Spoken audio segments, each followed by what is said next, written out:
السلام علیکم۔ Learning Urdu made easy by الفت شیخ میں آپ تمام کا استقبال ہے۔ بچوں، آج ہم اعراب سیکھنے جا رہے ہیں، تو سب سے پہلے اس کی تعریف دیکھتے ہیں۔ الفاظ میں حروف کی حرکات و سکنات ظاہر کرنے اور انہیں صحیح تلفظ کے ساتھ پڑھنے کے لیے جو علامتیں لگائی جاتی ہیں انہیں اعراب کہتے ہیں۔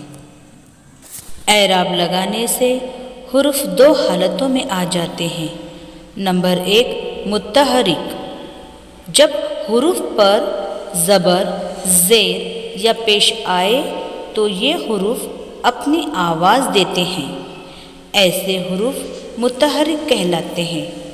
مثال کے طور پر ملک، ملک، ملک۔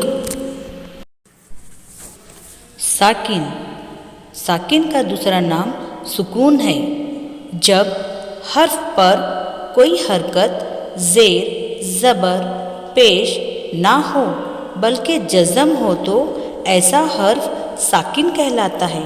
مثال کے طور پر اف، اف، ام، یعنی جس حرف پر جزم ہو اسے ساکن کہتے ہیں۔ حروف کے اوپر زبر، جب، حق، خط، بس۔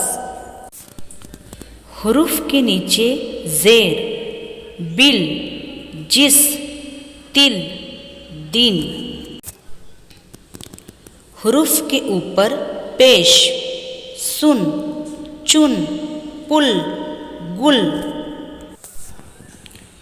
تشدید، کسی حرف پر اگر تشدید ہو تو اسے 2 بار پڑھتے ہیں۔ جنت، کدو، حصہ، بچہ۔ جزم، ساکن لفظ ظاہر کرنے والی علامت، عرش، فرش، بچپن، کرم۔ تنوین، 2 زبر، لفظ کے آخر میں تنوین کی علامت نون کی آواز پیدا کرتی ہے۔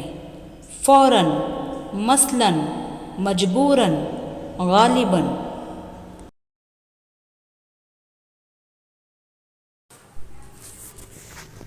شکریہ۔